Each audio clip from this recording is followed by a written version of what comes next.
Good morning, শুভ সকাল। আশা করি সবাই ভালো আছে, আমরাও ভালোই আছি। তো সকালের সব বাসি কাজকর্ম সেরে ঘর দুয়ার মুছে টুছে আমি চলে এসেছি ঠাকুর ঘরে। ভাবলাম আজকে ঠাকুর পূজাটা দিয়ে নেই, কারণ আজকে সানডে দেরি হয়ে যাবে না হলে। তো আমার পুজো শেষ হয়ে গেছে, পরে বাসন নামাবো। আর পূজা শেষ হতে না হতে আর বাবা আর মেয়ে উঠে গেছে। তো ছেলে তো সকালে ক্রিকেট খেলতে চলে গেছে, আর বাবাকে বললাম তুমি একটু লাল চা বানিয়ে খেয়ে নাও। এদিকে দেখো খাটের নিচে যা ছিল সব বের করে রেখেছি, আর বাবাকে বলছি যে পরে আমাকে এগুলো ঝেড়ে টেড়ে দিয়ে আমি খাটের নিচে ঢুকিয়ে দেব।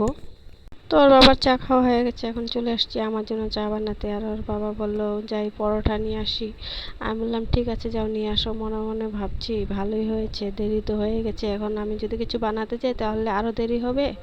আর আমার শরীরটাও ভালো লাগছে না, তার জন্য আমাকে এসে বলে পরোটা পাইনি। তো 11টার সময় কোন দোকানে পাবে পরোটা? তার জন্য আমি কি করলাম, একটু সিদ্ধ ভাত বসিয়ে দিলাম। আর এদিকে মেয়ে দেখো নাচানাচি করছে। আমি বললাম যে মা আয় তোকে খাইয়ে দিই। বলে যে আমি নাচছি, তুমি আমাকে খাইয়ে দাও।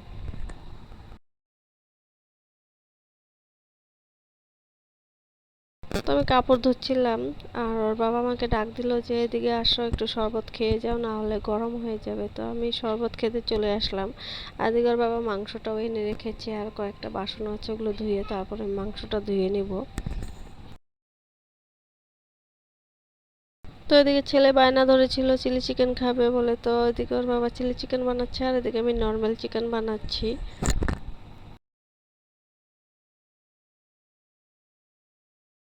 আজকে অনেক দিন পর ওর বাবার হাতে রান্না খাবো। আর ওইদিকে আমি কাঁঠাল বিচি কতগুলো কাটছিলাম বসে বসে, ওর বাবাকে বললাম দেখো একটু, বললো ঠিক আছে।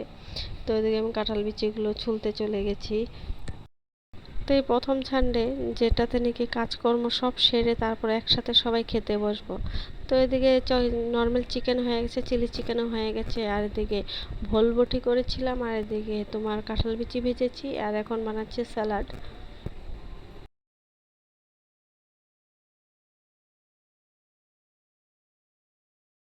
আর ওদিকে ওর বাবা স্নান করতে গেছে, আর মেয়েও সাথে সাথে গেছে। আমাকে বলে যে আসো একটু দেখে যাও। আমি বললাম কি দেখবো? বলে যে দেখে যাও, মেয়ে বাবাকে স্নান করাচ্ছে।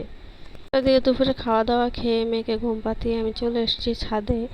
আর ওদিকে পাশের বাড়ির কাকিমা বলছে কি করছো ইতি, ভিডিও বানাচ্ছ? আমি বললাম যে না, একটু ওয়েদারটা দেখছি তাই একটু ভিডিও করলাম।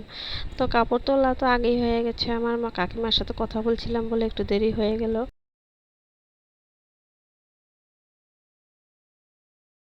তো ছাদের উপর দাঁড়িয়ে দাঁড়িয়ে দুইটা রিলও বানিয়ে নিলাম। আর ওইদিকে ওর বাবা আমাকে নিচের থেকে ডাক দিচ্ছে, ইতি কোথায়, তাড়াতাড়ি আসো, মেয়ে উঠে গেছে।